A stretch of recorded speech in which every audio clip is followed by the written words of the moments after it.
Civil rights, the one most important thing promised as a US citizen, ever. But what happens when that right is violated? Let's widen our scope on this. The US is home to around 300 million people. Around 6.1 million of these people are felons with completed sentences. Because of one minor nonviolent incident, the majority of these 6.1 million people have lost the most important right of a US citizen forever: voting rights. This unnecessary loss has not only caused inequality among people of color and minorities, but also alters the very system that we all live under today.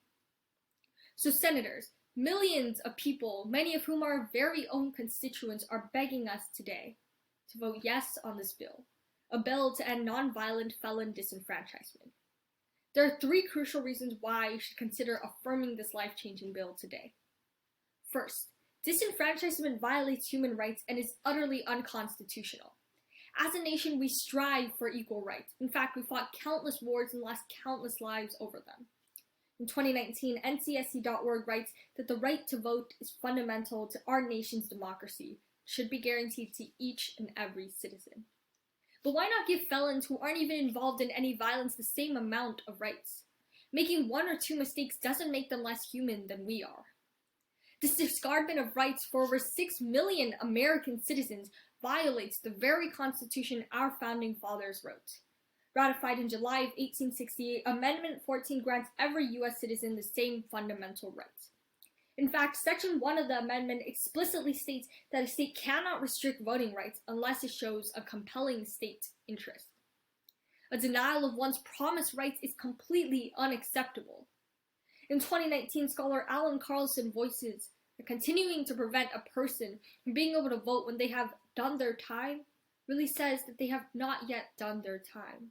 It makes them less committed to a society that won't let go. But second, disenfranchisement causes minorities to get unequal representation, which weakens democracy.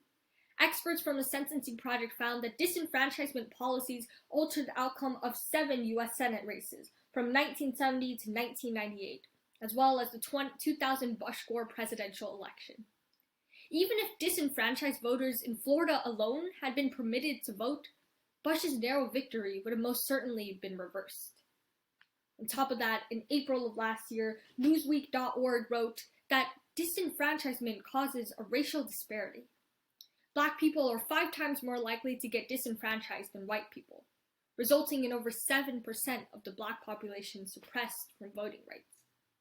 Denying the right to vote to an entire class of citizens is deeply problematically both morally and democratically. But finally, let's look at some of the successful countries that have been granting everyone voting rights.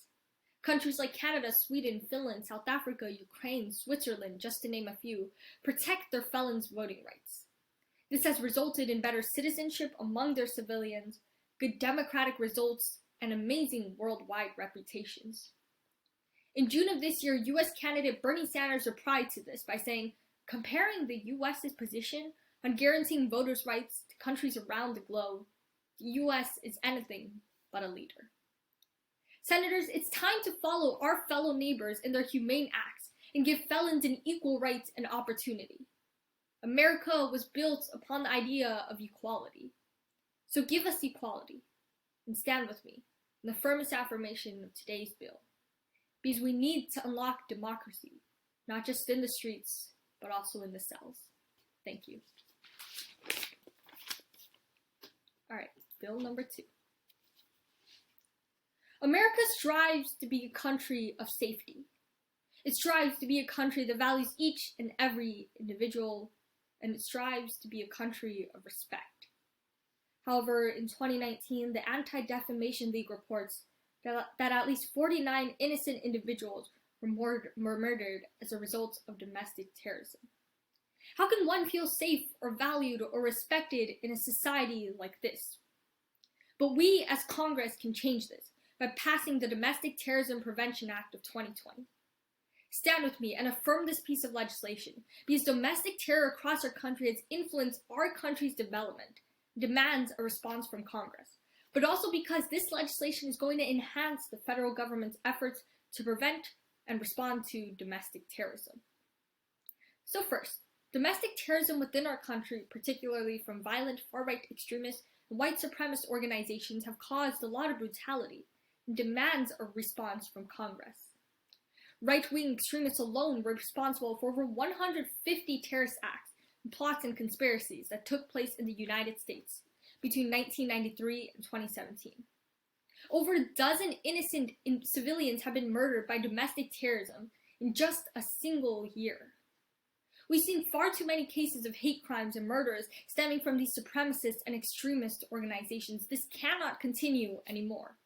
In fact, just recently, after the devastating loss of George Floyd in the hands of custody, a neo-Nazi extremist group responded to the Black Lives Matter civil rights movement by saying, quote unquote, "Do not allow our lands to turn into the Haiti." He responded to this and also said that it's time to shut the savage beast down and to shut down Black Lives Matter. They created their own slogan titled White Lives Matter. Afterwards, they went on to commit many hate crimes in many neighborhoods. We can clearly see that religious minorities and communities of color are at grave risk from the ongoing domestic terrorism threat facing the US today.